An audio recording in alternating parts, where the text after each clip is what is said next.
Welcome to the deep dive.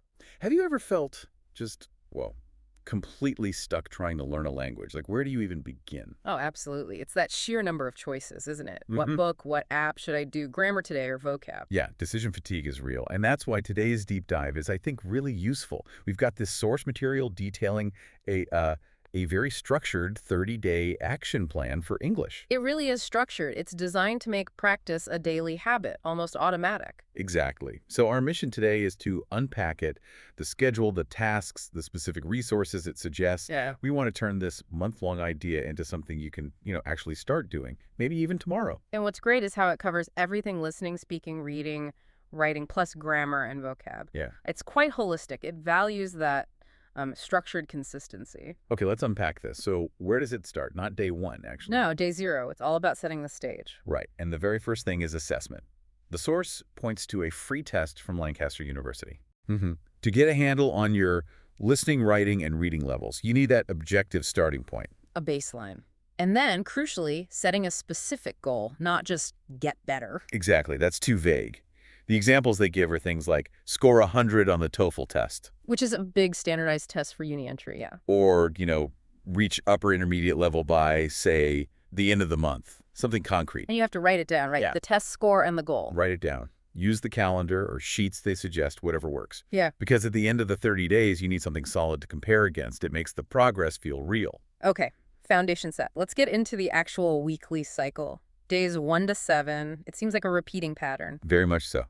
Each day targets a different skill, keeps things fresh, but predictable. So, day 1, listening and comprehension. The resource it highlights is ed.pindi.com. Ah, yes. TED Ed. Good choice. The task is simple. Pick a short video, just 2 or 3 minutes, on something you find interesting. Psychology, geography, whatever. And the method is key here. Try it first without subtitles. Really push your listening. Only turn them on if you're really lost. Exactly. But the clever part is using the site's features. A Think tab. That's a little quiz, right? Yeah. Checks your comprehension immediately. Then dig deeper for more info and discuss to actually use the language and connect with others. So it's active, not just passive watching. And write down new words. Always. Always. Build that personal dictionary from day one. Okay, day 2 is speaking. This one feels trickier to do alone. It is. That's why the plan pushes finding a practice partner. It suggests watching a video about how to practice speaking, but then it also recommends a specific course. Ah, the Speake, like Yeah. a Pro 2.0 course, a 3-week marathon thing. It tries to solve that who do I practice with Hmm. problem. It pairs you up based on interests, time zone, level. Seems geared towards intermediate and up. Yeah, that's what the source suggests. It mentions 14 lessons, live streams. It adds structure that maybe free exchanges lack sometimes. That makes sense. Keeps you accountable. Day 3, reading. Newsenglish.com. News, but adapted for learners. Adapted how? It's divided into 7 levels, from absolute beginner level 0 up to level 6. So you find your sweet spot. Challenging, but not impossible. Right. And each article comes with comprehension tasks, plus audio, so you can even get extra listening in. Nice overlap. Day 4 is writing. And this task is interesting. It's not just grammar practice. No, it's quite clever.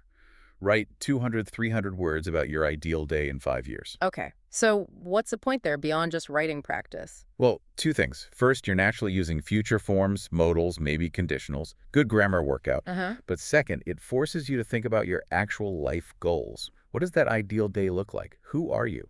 Where are you? Ah, I see. So if your ideal day involves being a coder in Berlin, you suddenly realize you need tech vocabulary, maybe some German. Precisely. It connects the English practice directly to your bigger ambitions.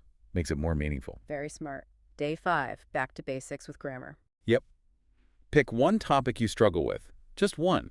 Like present perfect versus past simple. Yeah. Or articles. Exactly. Whatever trips you up. Then go find resources specifically for that. The British Council sites Learn English teams are recommended. Targeted strike.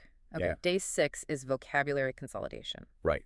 Look back at all the words you wrote down from days 1 to 5. All of them. We'll review them all, but then pick the 10 most useful ones for you. And then just memorize them. Not just passively. Write them down again.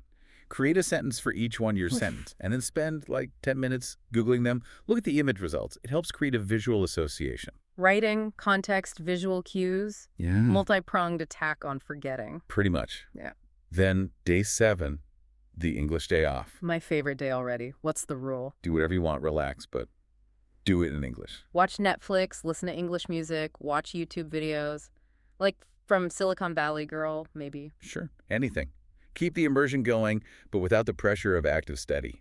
Except There's a catch. the tiny one. 5 minutes, just 5 minutes review. Review those 10 vocab words from day 6. Okay, 5 minutes. I can handle that. It stops you forgetting everything over the break. Exactly. Prevents the weekend slide. So that's the first week. Then week 2 starts and things shift a bit. Yeah, the structure stays the same. Listening on day 8, speaking day 9, etc. But the resources start to broaden out. Okay, day 8, listening again. What are the new options? Well, if you're tired of TED Ed, you could try the music method. Which is? Pick a song you like. Try writing down the lyrics just by listening. Sing along. Then look up the real lyrics and see how close you got. Kind of like dictation, but fun. Exactly. Or, for podcast lovers, the BBC has options. 6-minute English is great. I've heard of that. The trick there is to read the questions and vocab before you listen. It primes your brain. Good tip. Any others? There's also BBC's The English We Speak. Really short, like 2 or 3 minutes, just explaining one specific word or phrase and how it's used. Here's where it gets really interesting. Day 10, reading, also gets new resources. Right. Variety is key. The plan suggests 2 more sites. One, wrong-chan.com, reading, good for beginners, has audio and tests. Huh? And another, dreamreader.net. That one's more for pre-intermediate or intermediate, focuses on sort of unusual facts, keeps it engaging, also has audio and tests. Keeping it fresh. Now, day 11, writing. This one sounds ambitious. The advanced action plan. It is. It builds on that day 4 ideal day exercise. This time, you write down what you would do today if your English was already, like, perfect, advanced level. Huh. What's the purpose of that? It makes your goals even more concrete. Yeah. So if your big goal is, say, getting into Harvard, Okay. you'd write, okay, if my English was advanced today, I'd be filling out the Harvard application, which means what? You'd need to know the requirements. TOEFL score, GMAT maybe, deadlines. Exactly. Forces you to go look that stuff up now. You're using your English practice time to do real-world research for your actual goals. It identifies immediate knowledge gaps. Wow, that's really linking language to life strategy. Okay, day 12, grammar, a different approach this time. Yep. Shift from websites to a workbook. The plan suggests one called Language Grammar is all you need. You download it. And the strategy. Start easy. No, the opposite. Yeah. Start with the hardest topic for you first. Really? Why? Capitalize on that initial burst of energy and motivation you have when starting something new. Don't save the tough stuff for when you're tired or bored. Tackle it head on. Counterintuitive, but I like it. Day 13, vocabulary again. What's the twist? It's about culling and refreshing. Go back to your big list of words and cross out the ones you genuinely know now. Like, really know them, say goodbye. Feels good to see the list shrink, I bet. It does. It's visual proof of progress. Then pick 10 new words from your recent notes and do the day 6 routine. Write them, sentence them, Google image them. Got it. Refresh the active learning list. And day 14 is another day off. Second day off, yes. Yeah. Same rules, English only. And there's a new viewing suggestion. The Netflix show, The One. Why that show specifically? The source notes, it uses a lot of British English, so it's good exposure if that's an area of interest. Okay. And then weeks 3 and 4, what happens? New stuff. Not really, and that's the point. The plan emphasizes consistency. Weeks 3 and 4 basically repeat the pattern of weeks 1 and 2. Same daily skill focus. So listening on day 15 is like day 1 and 8. Writing on day 17 is like day 3 and 10. Exactly. You might use the same resources or maybe explore variations you found, but the structure is the same. It's about embedding the habit. You don't need endless novelty. You need repetition. Right, building that automaticity. Okay, that takes us almost to the end. The final stretch, day 29. Day 29 is Hero Day. I like that name. Me too. What do you do on Hero Day? You look back, scroll through all your notes, your vocabulary list, your workbook exercises from the whole month, Okay. and you identify the single hardest thing, the topic, the task, the grammar point that gave you the most trouble. The final boss. Sort of. And what do? Guess. You do it again. You do it again. Because if it was hard, it means you haven't quite mastered it yet. So you hit it one more time right near the end when you're hopefully feeling strong. Solidify the weakest link. Makes sense. And then, day 30. The finish line. Assessment time again. Take that same test you took on day 0. the Lancaster one or whichever baseline test you used. Right. Note down the score and compare. Did you hit that specific goal you set? How much progress did you make? And there's a community aspect suggested too. Yeah, the plan really encourages sharing your results, your Yeah. before and after. Post it in the comments section of the original source or wherever the community is. Why is that important? Validation, connection. It links back to the whole idea of building a network, like with the speaking partners. Seeing others' progress, sharing yours.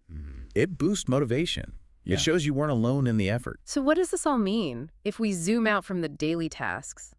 Well, I think the big takeaway is about micro-commitments, isn't it? Yeah, it's not about finding huge blocks of time. It's small, consistent actions. Actions across all the key skills, listening, speaking, reading, writing, plus that dedicated time for grammar and vocab review. It builds a sustainable habit loop. And it takes away the what should I study today paralysis. The plan tells you. Exactly. Frees up mental energy just for the learning itself. It's a powerful structure. It is. And it leaves us with something interesting to think about, doesn't it? We talked about those tasks on day 4 and day 11. The ideal day and the advanced action plan writing prompts. Right. They weren't just language practice. They were goal-setting, life-planning exercises. So the question for you, listening, is maybe. How much can you accelerate both your English fluency and your actual life goals by weaving them together like this? Is the language just a skill you're learning, or could it actually be the engine driving you towards those bigger ambitions?